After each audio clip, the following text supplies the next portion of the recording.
Struggling with blood sugar levels, ready to shed those extra pounds effortlessly? Look no further.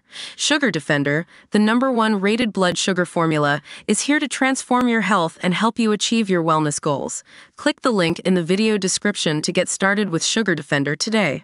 Vaping used to be the first thing a young beauty influencer did in the morning and the last thing she did before bed until her addiction left her with a lung infection. Jill Clark, 25, has opened up about how her vaping addiction left her with fluid in her lungs, a nasty cough and struggling to walk upstairs. Ms. Clark vaped for about 3 years before going cold turkey in January.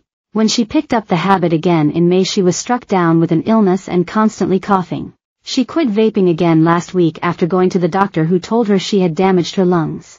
Ms. Clark, who also works in corporate sales in Sydney, was put on a 2-week course of antibiotics and given cough syrup Ricodine.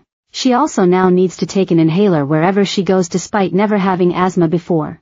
"I was an absolute chain vapor. It was the first thing I did in the morning, and last thing at night and just constantly all day," she told Daily Mail Australia.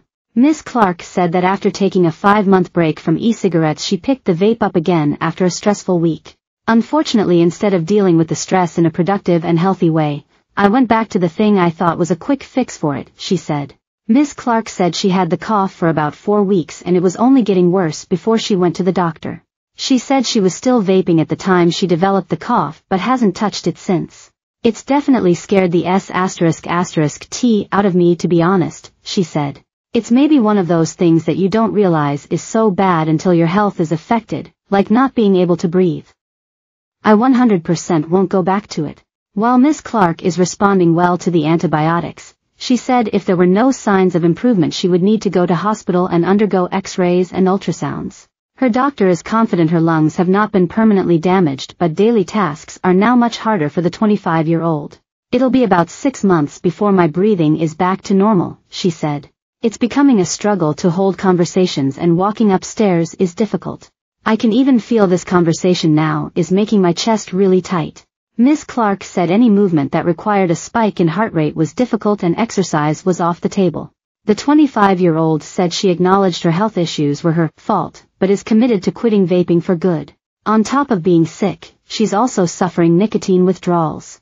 "Addiction is tricky because the intention to quit can be there, but even last time if you told me I would have gone back to vaping, I wouldn't have believed you," she said. "But I don't think I'll go back, and if other people really want to quit, they've really got to want it for themselves. Take it one day at a time and remove the shame of it." Ms. Clark has also been sharing her journey with her vaping addiction to TikTok. "Ricodine gives me about 15 minutes respite when I'm trying to sleep, which allows me enough time to actually fall asleep before I start coughing to death," Ms. Clark said.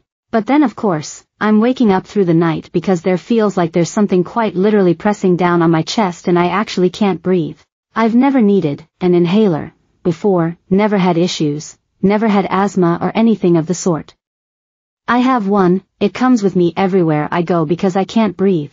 The influencer told her social media followers she hoped her experience scares them and urged those who vape to use her video as a sign to quit. She added people who vape do have the mentality that, "It will not happen to me," admitting she once had thought the same.